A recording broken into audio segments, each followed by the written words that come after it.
வணக்கம் மக்களே, welcome to educated Indian YouTube channel and AKM academy video classes. இந்த வீடியோவில் பிஜிடிஆர்பி ஜென்ரல் நாலேஜில் இருக்கக்கூடிய ஃபர்ஸ்ட் டாபிக் ஹிஸ்ட்ரி ஆஃப் இந்தியாவில் இருக்கக்கூடிய தேர்ட் டாபிக் தான் புத்திசம் அண்ட் ஜெயினிசம். அதை பற்றி தான் நம்ம பார்க்க போகிறோம்.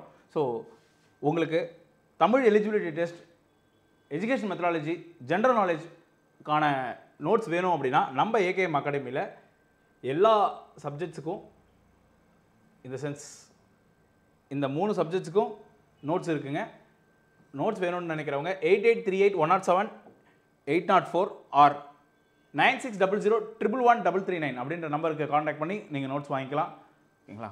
அடுத்து let's get into the class. First இன்றைக்கி நம்ம பார்க்க போகிற டாபிக் புத்திசம் அண்ட் ஜெயினிசம், புத்த மதம் மற்றும் சமண மதம். ஓகேங்களா? ஃபஸ்ட்டு அவங்களுடைய ஹிஸ்டாரிக்கல் கான்டெக்ஸ்ட், வரலாற்று பின்னணி என்னன்னு பார்த்துருவோம். Both Buddhism and Jainism. ஓகேங்களா? தமிழ் மீடியம் ஃபாலோ பண்ணிக்கிறேன், இங்கிலீஷ் மீடியம் ஃபாலோ பண்ணிக்கோங்க. இரண்டும் கிமு கிறிஸ்துக்கு முன், ஓகேங்களா, பொது ஆண்டுக்கு முன் 6ஆம் நூற்றாண்டில் தோன்றின. வேத ரெண்டுமே வந்து பார்த்திங்கன்னா 6ஆம் நூற்றாண்டில் தோன்றாங்க. வேத சடங்குவாதத்திற்கு எதிரான சீர்திருத்த இயக்கங்களாக வளர்ந்தன அப்படின்னு வரணும். சீர்திருத்த இயக்கங்கள் அப்படின்னா வேத வேள்விகள் வந்து ரொம்ப கடினமாக ஆயிடுச்சு. எல்லாமே இப்போ ஒரு விவசாயி வந்து ஒரு 3 மூட்டை நெல்லை வந்து விளைவிக்கிறார் அப்படின்னா 2 மூட்டை நெல்லை வந்து அவர் வந்து ஒரு மூட்டை நெல்லை வந்து யாகத்துக்கு செலவு பண்ணணும், ஒரு மூட்டையை வந்து புரோகிதருக்கு கொடுக்கணும், ஒரு மூட்டையை வந்து அவர் விதைக்கு வச்சிருக்கணும். அப்போ சாப்பிட்றதுக்கு எதுவுமே இல்லாமல் போயிடுச்சு. அப்போ அந்த அளவுக்கு ரொம்ப ரிஜிடிட்டியாக ஆனதுனால, அவங்க கடினமானதுனால அவங்க என்ன பண்ணாங்க, வேறு ஏதாவது ஒரு நமக்கு வந்து வேறு சாமி வந்து நம்மளை காப்பாற்றாதா, வேறு ஏதாவது ஒரு தத்துவங்கள் வராதா அப்படின்னு யோசிச்சுட்டு இருக்கக்கூடிய அந்த காலகட்டத்தில் தான் இப்போ வந்து பார்த்திங்க அப்படின்னா இந்த வேத சடங்குகள்லாம் வர ஆரம்பிச்சு. அந்த வேத சடங்குகளுக்கு எதிர்த்து இந்த 2 மதங்கள் 106 மதங்கள் கிட்ட உருவாகும். அதில் இந்த 2 மதங்கள் சிறப்படையும். ஓகேங்களா? சமூக சமத்துவமின்மை மற்றும் மரபு வழி பிராமண மரபுகளை சவால் செய்தன. ஸோ பிராமணர்கள் சொல்லக்கூடிய அந்த வர்ணங்கள், சாதி போன்ற எல்லாத்தையும் அவங்க வந்து எதிர்க்க ஆரம்பிக்கிறாங்க. பண்டைய இந்தியாவில் அறிவுசார் மற்றும் ஆன்மீக விழிப்புணர்வின் காலகட்டத்தில் எழுந்தன. ரொம்ப முக்கியம். 6ஆம் நூற்றாண்டு வந்து பார்த்திங்க அப்படின்னா the like showers of shining stars அப்படின்பாங்க. நட்சத்திரங்கள், மின்னக்கூடிய நட்சத்திரங்களின் பொழிவு, மழை பொழிவு அந்த காலகட்டத்தில் இருந்தது. அந்த அளவுக்கு நிறைய அறிஞர்கள் இந்தியாவில் தோன்றினாங்க அப்படின்னாங்க. அப்போ பண்டைய இந்தியாவின் 6ஆம் நூற்றாண்டு அறிவுசார் மற்றும் ஆன்மீக விழிப்புணர்வு இருந்தக்கூடிய காலகட்டம். ஆன்மீக விடுதலைக்கான புதிய பாதைகளை வழங்கின. புதுசாக அவங்க சொல்லக்கூடிய கருத்துக்கள் ரொம்ப புதுசாக இருந்துச்சு, மக்கள் ஏற்றுக்கொள்ள விதமாக இருந்தது.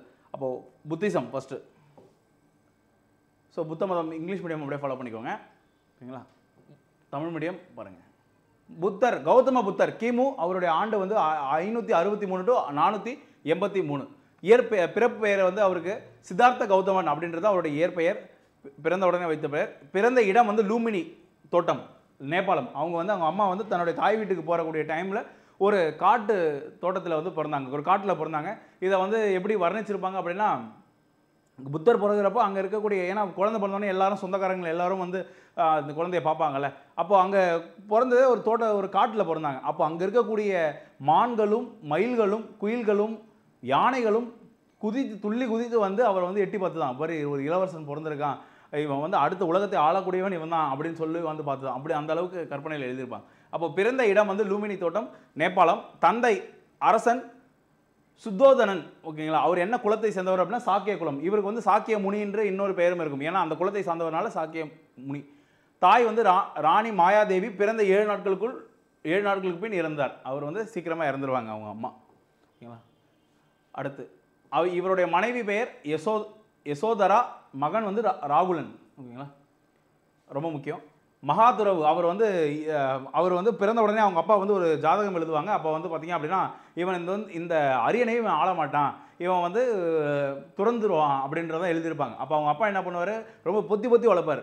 பையன் வெளியவே போகக்கூடாது, இவன் இளவரசனாக இருக்கணும், அடுத்து அரசனாக தான் வரணும் அப்படின்றதுக்காக.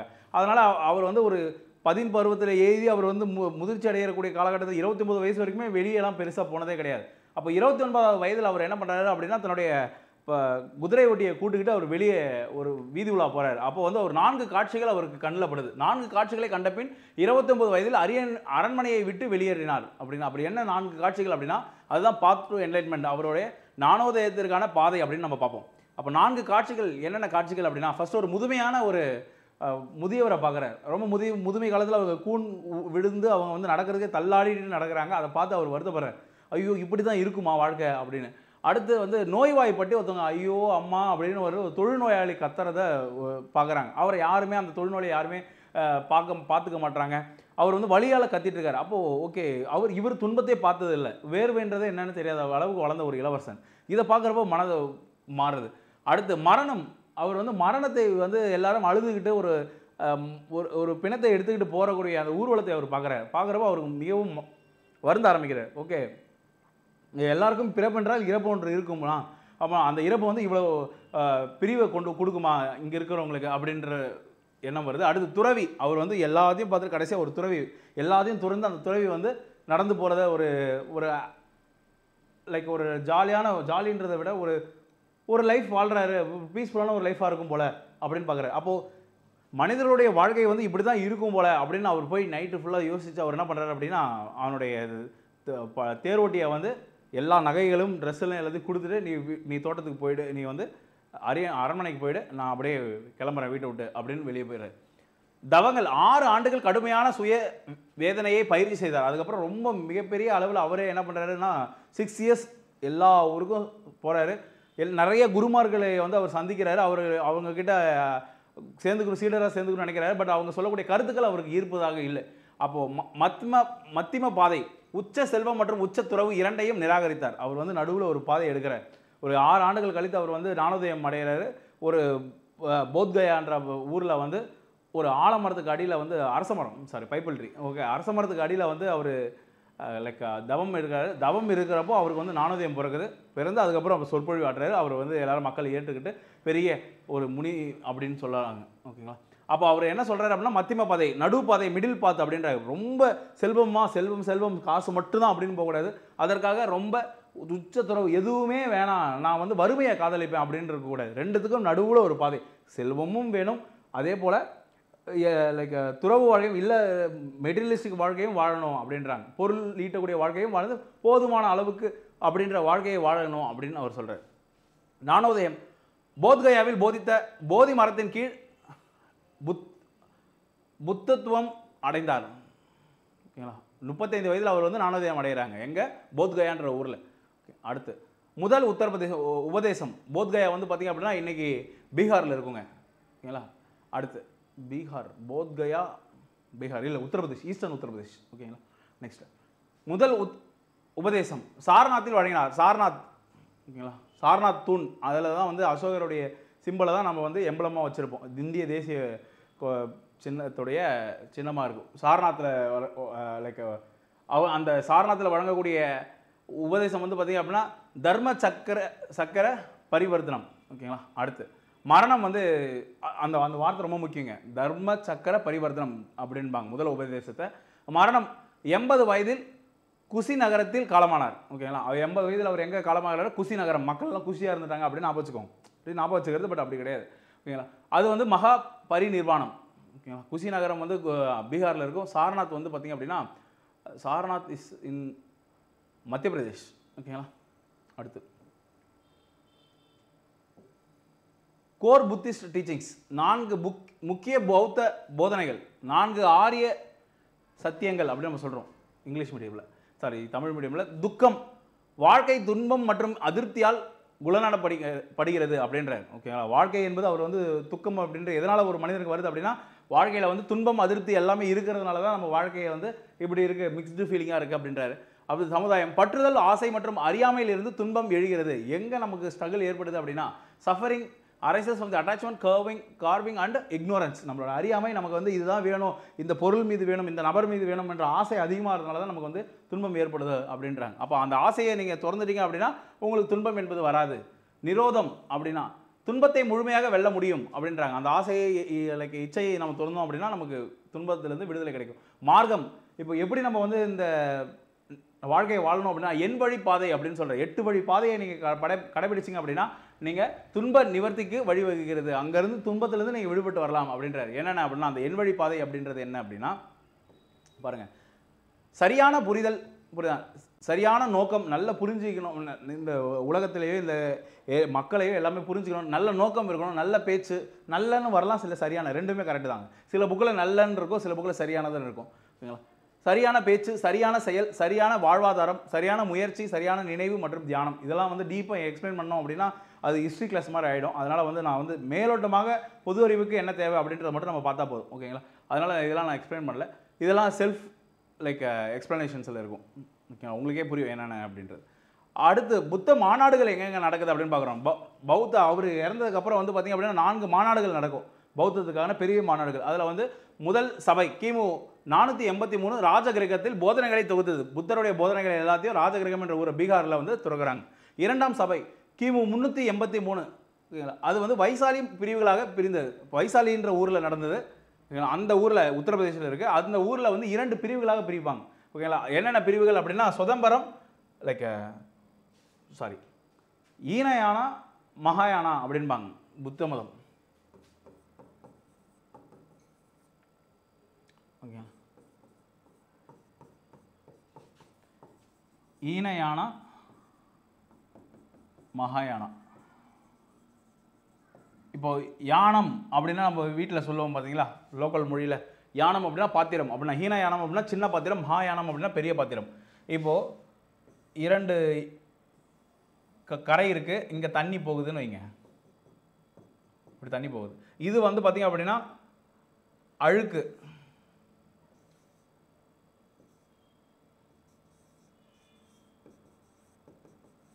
அழுக்கு நிறைந்த உலகம், இது வந்து புனித உலகம் அப்படின்னு வச்சுப்போம். இப்போது இந்த கரையிலேருந்து அழுக்கு நிறைந்த கரையிலேருந்து புனித கரைக்கு போனோம் அப்படின்னா ஒரு சின்ன படகுல போகிறீங்க, பரிசல் அந்த மாதிரி. அப்போ இதில் எவ்வளோ பேர் போக முடியும்? கொஞ்சம் பேர் தான் போக முடியும். அப்போது இந்த ஹீனயானா என்ன சொல்லுது அப்படின்னா, ரொம்ப ஸ்ட்ரிக்டான தவ வாழ்க்கையை நீங்கள் மேற்கொண்டீங்கன்னா மட்டும்தான் நீங்கள் இந்த அழுக்கு நிறைந்த உலகத்திலிருந்து விடுதலை பெற்று நீங்கள் புனிதமான ஒரு உலகத்துக்கு போக முடியும் அப்படின்னு சொல்கிறாங்க. ஓகேங்களா, லைக் மறுபிறவி இது எல்லாமே நீங்கள் வந்து அதுலேருந்து தப்பிக்கணும் அப்படின்னா இந்த மாதிரி ஈனயானத்தை நீங்கள் ஃபாலோ பண்ணணும், ஸ்ட்ரிக்டான ரூல்ஸ் அண்ட் ரெகுலேஷன்ஸை ஃபாலோ பண்ணணும். அப்போது இதில் எல்லாருமே ஏற்றுக்க முடியாது. ஏன்னா அவங்க ஃபஸ்ட்டு சொல்கிற ரூல்ஸே வந்து பிரம்மச்சரியம் அப்படின்றாங்க. அப்போது பிரம்மச்சரியம்னா அதிலே 99% பேர் அவுட் ஆயிடலாம். எப்படி அதில் இப்போ பிரம்மச்சரியத்தை எப்படி கடைபிடிக்க முடியும் அப்படின்னு. அப்போ மகாயானம் அப்படின்றது அப்படி கிடையாது, டைட்டானிக் கப்பல் மாதிரி பெருசு. ஓகேங்களா, நிறைய ரூல்ஸ் அண்ட் ரெகுலேஷன்ஸ் எல்லாம் தளர்த்துறாங்க, அதனால் நிறைய பேர் போகிறாங்க. அப்போது கொஞ்சம் ரூல்ஸை தளர்த்துட்டாங்க அப்படின்னா அது மகாயானா, ஸ்ட்ரிக்டான ரூல்ஸ் இருந்துச்சு அப்படின்னா அது ஹீனயானா. ஓகேங்களா, அடுத்து அதுதான் 2 பிரிவுகளாக பிரிந்தது வைசாலியில். 3ஆம் சபை 3வது மாநாடு எங்கே நடந்துச்சு அப்படின்னா லைக் பாட்டாளிபுத்திரத்தில் நடக்கும். எப்பொழுது கிமு 250 அசோகரின் ஆதரவு பெற்று அந்த சபை நடக்கும். அடுத்து 4ஆம் சபை 1ஆம் நூற்றாண்டில் எழுத்து வடிவ திரிபிடக தொகுப்பு, ஸ்ட்ரைபிடகாஸ் அப்படின்பாங்க. அந்த புத்தகங்கள் வந்து தொகுக்கப்பட்டது. கனிஷ்கர் அப்படின்ற அரசன் வந்து இதற்கு வந்து மிகப்பெரிய ஆதரவு கொடுத்திருப்பார். 4வது மாநாடு. அடுத்து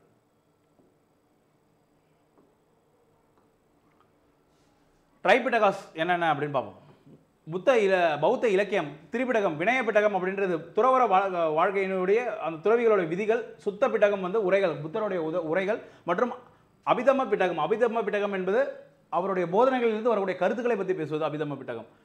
தம்மபதம் அப்படின்றது நெறிமுறை போதனைகள், எப்படி வந்து இருக்கணும், எத்திக்கல் டீச்சிங், வந்து ஒரு மாணவனுக்கு ஒரு குரு என்னெல்லாம் போதிக்க வேண்டியது அப்படின்றதெல்லாம் பிற்காலத்தில் ஒவ்வொரு குருக்கள் சொன்னதெல்லாம் கோர்வையாக கோத்தது தான் இந்த தம்மபடா. ஜடாக கதைகள் அப்படின்றது புத்தருடைய ப்ரீவியஸ் பர்த், புத்தர் வந்து ஆமையாக பிறக்கிறப்ப எப்படி நடந்துச்சு தெரியுமா, லைக் அந்த மாதிரி 10 அவதாரங்கள் வந்து புத்தரை வந்து வர்ணிக்கிறார், அதான் ஜதாக கதைகள் அப்படின்றது. அடுத்து ஸ்கூல்ஸ் ஆஃப் புத்திசம், ஹீனயானம் பாருங்கள். ஹீனயானம் வந்து பார்த்தீங்க அப்படின்னா அதுக்கு இன்னொரு பெயர் வந்து தெராவாதம் அப்படின்பாங்க. சில இடங்களில் வந்து தெராவாதம் என்பதே 3வது பிரிவு அப்படின்னு சொல்லப்படுது. ஓகேங்களா, இவங்களுடைய இலக்கு வந்து தனிப்பட்ட முக்தி, ஒரு லைக் ஹர்ஹத் இலக்கு அப்படின்னா தனிப்பட்ட முக்தி அப்படின்னா ஒரு மனிதன் தன்னுடைய முக்திக்கு தான் பாடுபடணும் அப்படின்பாங்க. புத்தர் பற்றிய கண்ணோட்டம், புத்தரை எப்படி பார்த்தாங்க அப்படின்னா மகா ஆசிரியர் மற்றும் வழிகாட்டி. அவர் கடவுள் கிடையாது, அவர் ஒரு வழிகாட்டி நமக்கு அப்படின்றாங்க. பகுதிகள் எங்கெல்லாம் இது பரவி இருக்கு அப்படின்னா இலங்கை, மியான்மர், தாய்லாந்து, கம்போடியா. முக்கியத்துவம் சொந்த முயற்சியின் மூலம் தனிப்பட்ட விடுதலை, நம்மளுடைய முயற்சி மூலமா நம்மளுடைய ஒழுக்கத்தை நம்ம கடைபிடித்து நம்ம வந்து துறவர வாழ்க்கையை மேற்கொண்டு நம்ம வந்து விடுதலை அடைய முடியும் அப்படின்னு சொல்றது மகாயானா. அதுவே ஹீனயானா. அதுவே மகாயானா பார்த்தீங்க அப்படின்னா இவங்களுடைய இலக்கு உலகளாவிய முக்தி, இங்கே இருக்கக்கூடிய எல்லா உயிர்களுக்கும் சேர்ந்து நம்ம தான் கஷ்டப்படணும் அப்படின்னு சொல்கிறாங்க. அதுக்கு அவங்களுடைய விடுதலைக்காக நம்ம முக்திக்காக நம்ம பாடுபடணும். புத்தர் பற்றிய கண்ணோட்டம் தெய்வீக காப்பாளர் மற்றும் அண்ட உயிரினம் அப்படின்றாங்க. அவர் வந்து இந்த உலகத்தில் இருக்கக்கூடிய எல்லா உயிர்களோடும் அவருடைய ஆன்மா கனெக்ட் ஆகிருக்கு அப்படின்றாங்க. அடுத்து பகுதிகள் சீனா, ஜப்பான், கொரியா, வியட்நாம்லாம் இங்கே மகாயானம் ஃபாலோ பண்ணப்படுது. முக்கியத்துவம் அனைத்து உயிர்களுக்கும் முக்தி, எல்லா உயிர்களும் முக்தி அடைவதற்கு நாம் கஷ்டப்பட்டோம்னா எல்லாரும் முக்தி அடைஞ்சிருவாங்க, ஏன்னா அவங்க ஜீவராசிகள் மீது நம்ம காதல் கொள்ள வேண்டும் அப்படின்னு சொல்கிறாங்க. அடுத்து அடுத்து பார்த்தீங்கன்னா ஜெயினிசம், சமண மதம். ஓகேங்களா, சமண மதத்தின் தோற்றுவித்தவர் வந்து சமண மதத்துக்கு வந்து பார்த்தீங்க அப்படின்னா ஒரு பெரிய கதையாக இருக்கும். அவர் புத்த மதத்தை தோற்றுவித்தவர் புத்தர். ஆனால் சமண மதத்தை தோற்றுவித்தவர், அந்த மதத்தை வந்து இதுதான் ஒரு மதம் அப்படின்னு ஆரம்பித்தவர் வந்து மகாவீரர். ஆனால் அவருக்கு முன்னாடி 23 தீர்த்தங்காரர்கள் இருப்பாங்க, அதாவது குருமார்கள் அப்படின்பாங்க. 24வது தீர்த்தங்காரர் தான் இவர். ஸோ இவர்லேருந்து தான் அந்த மதம்ன்றது உருவானது, அதாவது கன்சாலிடேட் ஆகிடுச்சு. அதுக்கு முன்னாடி எல்லாரும் நிறைய போதனைகள்லாம் இருப்பாங்க. இவங்க எல்லாரும் சொன்னது வந்து இதுதான் அப்படின்னு சொல்லி 24வது தீர்த்தங்காரர்கள், 24 தீர்த்தங்காரர்கள் சேர்ந்தது தான் இந்த சமண மதம். அப்போ மகாவீரர் கிமு 599 527. ஓகேங்களா, 24வது தீர்த்தங்காரர். இவருடைய பிறப்பு பெயர் வந்து வர்தமானன். இதெல்லாம் ரொம்ப கேட்பாங்க. பிறந்த இடம் வந்து குண்ட கிராமம் அப்படின்றது, பீகாரில். தந்தை சித்தார்த்தனன். ஓகேங்களா, அவரோட இயற்பெயர், புத்தருடைய இயற்பெயர் சித்தார்த்தனன். ஆனால் மகாவீரருடைய தந்தை பேர் சித்தார்த்தனன். அடுத்து ஞான தீர்க்க குல தலைவர். இவங்க அப்பா வந்து பார்த்தீங்க அப்படின்னா ஞான லைக் திருககுலம் அப்படின்பாங்க. தாய் வந்து திரிசலா. பட்டம் மகாவீரன் என்று அழைக்கப்படலாம். திருமணம் யசோதாவை மணந்தார். பிரியதர்சனா என்ற மகள் இருந்தாங்க அவங்களுக்கு. துறவு 30 வயதில் வீட்டை விட்டு வெளியேறினார். 30 இயர்ஸில் அவர் 29, இவர் 30. இவருடைய ஆன்மீக பயணம் பார்ப்போம். கடுமையான தவங்கள், 12 ஆண்டுகள் உச்ச சுயவேதனையை பயிற்சியை செய்தார். அவர் எப்படி 6 ஆண்டுகள் இருந்தாலும் இவர் 12 ஆண்டுகள் அது மாதிரி தன்னை தானே வருத்திக்கிட்டாரு. கேவல ஞானம், 42 வயதில் பரிபூர்ண அறிவை பெற்றார். அப்புறம் வந்து அவருடைய அந்த மிகப்பெரிய ஞானம் வந்து நம்ம வந்து அங்கே தம்ம பரிநிவாரணம் அப்படின்னு நம்ம சொல்லுவோம். இதை வந்து கேவல ஞானம் அப்படின்னு நம்ம சொல்லுவோம். ஓகேங்களா, அவரோட அறிவு பெற்றக்கூடிய அந்த நிகழ்வு. போதனை காலம் வந்து பார்த்தீங்கன்னா இந்தியா முழுவதும் 30 ஆண்டுகள் போதித்தார். மரணம் 72 வயதில் பாவபூரியில் காலமானார். ஓகேங்களா, மரபு, வலுவான சமண சமுதாயம் மற்றும் கொள்கைகளை நிறுவினார். ஓகேங்களா, அடுத்து இது வந்து எக்ஸ்பிளைன் பண்ணுறதுக்குலாம் எதுவுமே இல்லை, அதனால் நான் அப்படியே டைரெக்டாக போயிடுறேங்க. முக்கிய சமண போதனைகள், 5 முக்கிய கொள்கைகளை அவர் லைக் அறிவித்தார். அதுதான் பஞ்ச விரதம் அப்படின்போம். அகிம்சை மிக அடிப்படையான கொள்கை. அகிம்சையை கையில் விட, நான் வயலன்ஸே இருக்கக்கூடாது, நான் வயலன்ஸ், எந்த உயிரையும் கொல்லக்கூடாது. சத்தியம், சிந்தனை, சொல், செயலில் உண்மை. இது எல்லா 3 இதுலையுமே உண்மையை கடைபிடிக்கணும். ஒரு சத்தியத்தை ஒரு மனிதன் கடைபிடிக்கணும். அஸ்தேயம், திருடாமை அல்லது அபகரிக்காமை. பிறரின் பொருளை வந்து நம்ம வந்து அபகரிக்கக்கூடாது, திருடக்கூடாது. அடுத்து பிரம்மச்சரியம், கற்பு மற்றும் பிரம்மச்சரியம். ஒரு மனிதன் திருமணம் செய்து கொள்ளக்கூடாது அப்படின்ற. அடுத்து கிரகம், பொருள் உடைமைகளில் பற்றின்மை. எந்த ஒரு பொருளும் இதை வந்து அதிகமாக சேர்த்துக்கொள்ள வேண்டும், பணம் அதிகமாக சம்பாதிக்க, பணம் தேவைதான், ஆனால் அதுவே வந்து பெரிய பற்றுதல் இருக்கக்கூடாது அப்படின்ற. ஓகேங்களா, அபகரிச்சுக்கணும் அப்படின்ற கூட. இப்போ இந்த 5 சத்தியங்களை யார் ஒருத்தவங்க கடைபிடிக்கிறாங்களோ அவங்க ஒரு நிம்மதியான வாழ்க்கையை வாழ முடியும் அவங்க அப்படின்னு சொல்கிற. அடுத்து 3 அணிகலன்கள் ஒரு மனிதனுக்கு ரொம்ப முக்கியம். எப்படி நகை வந்து மனிதனுக்கு அழகு சேர்க்குதோ அதுபோல் இந்த 3 குணங்களை ஒரு மனிதன் கொண்டிருந்தால் அதை விட சிறந்த நகைகள், சிறந்த அழகு அவனுக்கு எதுவுமே கிடையாது. அப்படி என்னென்ன அப்படின்னா 3 ரத்தினங்கள், ரத்னதயம் ரயம், அதாவது சமய தர்சனம் அப்படின்னா சரியான நம்பிக்கை மற்றும் விசுவாசம். ஒரு நல்ல நம்பிக்கையை கொண்டு அந்த நம்பிக்கையை ஃபாலோ பண்ண வேண்டும். சமய ஞானம் அப்படின்னா சரியான அறிவு மற்றும் புரிதல், அதுக்கான அறிவை வளர்த்துக்கணும், அதை புரிஞ்சுக்க முற்படணும். சமய சரித்திரம் சரியான நடத்தை மற்றும் நடவடிக்கை, அதெல்லாம் பெற்று அந்த அறிவையெல்லாம் பெற்று நடத்தையில் வேறுபட்டு நடவடிக்கையில் அவங்க என்ன படித்தாங்களோ அதுக்கு ஏற்ற மாதிரி அவங்க நடக்கணும் அப்படின்பாங்க. இதை வந்து கேஎஃப்சி அப்படின்னு நாங்கள் ஞாபகம் வச்சுப்போம். ஓகேங்களா, கேஎஃப்சி. மகாவீரர் வந்து நான்வெஜ்ஜே சாப்பிட மாட்டார், ஆனால் நாங்கள் வந்து இதுதான் right knowledge, right faith, right faith, right contact. ஓகேங்களா, கேஎஃப்சி அப்படின்னு ஞாபகம் வச்சுப்போம். அடுத்து இம்பார்ட்டன்ட் தீர்த்தங்காரர்ஸ், அதில் இருக்கக்கூடிய முக்கிய குருமார்கள் அப்படின்னா ஃபஸ்ட்டு தீர்த்தங்காரர் வந்து ரிஷபநாதர், ஆதிநாதர் அப்படின்னு சொல்லுவாங்க. 23வது தீர்த்தங்காரர் பிரசவநாதர், கிமு 8ஆம் நூற்றாண்டு. 24வது தீர்த்தங்காரர் மகாவீரர், கிமு 6ஆம் நூற்றாண்டு. இப்போ ஜெயின மதங்கள் பாருங்கள், 2ஆக பிரிப்போம். ஜெயின பிரிவுகள், சமண பிரிவுகள் 2ஆக பிரிக்கிறோம். ஒன்று வந்து சுதம்பரர், இன்னொன்று திகம்பரர். ஓகேங்களா, 2 பிரிவாக பிரிப்பாங்க. இதுக்கு காரணங்கள்லாம் என்னென்னு பார்த்தா பெரிய கதையாக இருக்கும். பீகாரில் பெரிய பஞ்சம் ஏற்படும் 5ஆம் நூற்றாண்டில். அப்போ என்ன பண்ணுவாங்க, அங்கேருந்து சில துறவிகள் வந்து கர்நாடகாவுக்கு வந்துடுவாங்க. கர்நாடகாவுக்கு வந்து அவங்க நம்ம வந்து இந்த மதத்தை நம்ம காப்பாற்ற வேணும் அப்படின்னு, ஏன்னா மக்கள்கிட்ட வந்து இரவல் வாங்கி தான் அவங்க வாழ்வாங்க. அப்போது மக்களுக்கே சாப்பாடு இல்லைன்னு பொழுது நம்மளால் இங்கே வாழ முடியாது அப்படின்ட்டு இங்கே சரவண பெலவலா அப்படின்ற ஊருக்கு வருவாங்க. திரும்ப அவங்க வந்து ஒரு 100-200 ஆண்டுகள் கழித்து, 150 ஆண்டுகள் கழித்து இவங்க திரும்ப இங்கே போகிறப்போ பார்த்தீங்க அப்படின்னா மகாவீரர் சொன்ன எந்த போதனைகளும் அங்கே இருக்காது. மகாவீரர் என்ன சொல்றாரு அப்படின்னா, ஆடைகளை துறந்து விட வேண்டும் ஒரு மனிதன் அப்படின்பாங்க. பெண்களால் வந்து அந்த துறவு வாழ்க்கையை வாழவே முடியாது. அப்போ பெண்கள் வந்து லைக் அவங்க வந்து சமண துறவியாக ஆக முடியாது அப்படின்லாம் மகாவீரர் சொல்லி இருப்பார். ஆனால் இந்த இடத்துல திரும்ப பீகாருக்கு போகிறப்போ அவங்க என்ன பண்ணுவாங்க, வெள்ளை ஆடைகளை அணிய ஆரம்பிச்சிருப்பாங்க. இவங்க வந்து அதே போல் ஸ்ட்ரிக்டாக இருப்பாங்க. திரும்ப வந்து அவங்க கேட்பாங்க, ஏம்பா நாங்கள் இங்கேருந்து நாங்கள் போகிறப்போ நாங்கள் ஸ்ட்ரிக்டாக இருந்து திரும்ப ஃபாலோ பண்ணிட்டு வரோம், நீ என்ன? அப்போ அவங்க சொல்கிறாங்க, ஏம்பா காலம் மாறுது, காலம் ஏற்ற மாதிரி நீங்கள் மாறிக்கோங்க அப்படின்றாங்க. அப்போ 2 பிரிவுகளாக பிரிக்கப்படுது. ஒன்று வந்து பார்த்திங்க அப்படின்னா சுதம்பரர். சுதம்பரர் அப்படின்னா வெள்ளை ஆடை, காற்றையே ஆடையாக அணிந்தவர்கள். துறவிகள் மற்றும் துறவிகைகள் வெள்ளை உடைகள் அறிமார்கள்.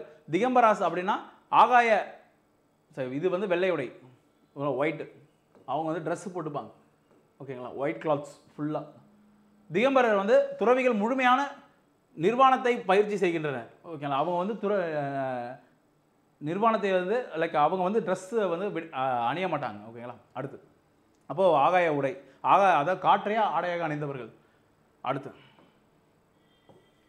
Royal patronage. இவங்களுடைய அரச ஆதரவு அப்படின்னு பார்த்தீங்க அப்படின்னா பௌத்த மதத்திற்கு பிம்பிசாரர் மற்றும் அஜாத சத்ரு ஆரம்பகால மகத அரசர்கள், இவங்க 2 பேரும் அவங்க ரொம்ப அதுக்கு இம்பார்ட்டன்ஸ் கொடுத்துருப்பாங்க. அசோகர் மகான் மிகப்பெரிய ஆதரவாளர், ஆசியா முழுவதும் பௌத்தத்தை பரப்பினார், அசோகர் தான். கனிஷ்கர் வந்து குசான பேரரசர் மகாயான பௌத்தத்தை ஊக்குவித்தார். அர்ஷர் 7ஆம் நூற்றாண்டு ஆட்சியாளர் பௌத்த நிறுவனங்களை ஆதரித்தார், ஓகேங்களா. இவங்க எல்லாம் பௌத்த மதத்தை ஆதரித்த பெரிய அரசர்கள். சமண மதத்தை யார் யார் ஆதரிக்கிறாங்க அப்படின்னா சந்திரகுப்த மௌரியர் பிற்காலத்தில் சமண துறவியாக ஆனார் என்று கூறப்படுகிறது.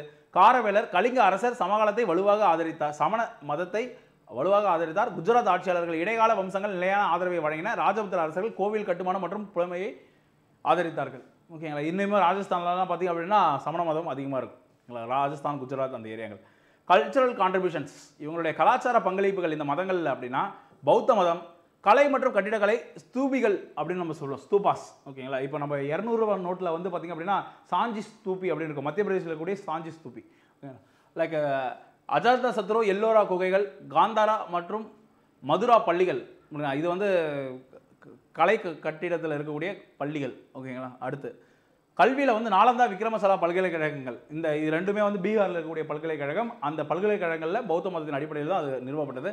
சமணம் கோவில் கட்டிடக்கலையில் மவுண்ட் அபு, ராணக்பூர் ஆகிய கோவில்கள், இந்த கோவில்கள்லாம் வந்து பார்த்திங்கன்னா மிகப்பெரிய ஒரு சமண மதத்தை அடிப்படையாக வைத்து கட்டப்பட்ட கோவில்கள். அடுத்து இம்பார்ட்டன்ட் பர்சனாலிட்டிஸ், இங்கே முக்கியமான ஆளுமைகள் இந்த மதத்தில் என்னென்ன அப்படின்னா பௌத்த ஆளுமைகள் வந்து ஆனந்தர், புத்தரின் உறவினர் மற்றும் பணியாளர், அவருடைய முதன்மையான சிஷ்யர்.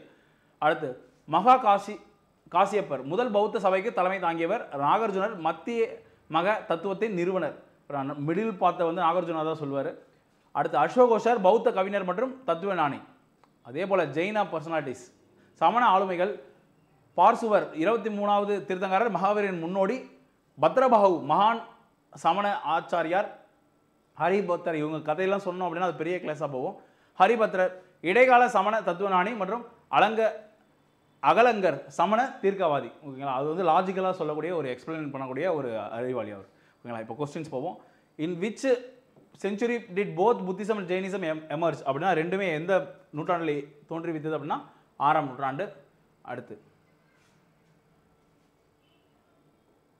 வேர் was the Gautama Buddha born அப்படின்னு கேட்குறாங்க. கௌதம புத்தா வந்து லூம்பினி தோட்டம், ஆப்ஷன் சி.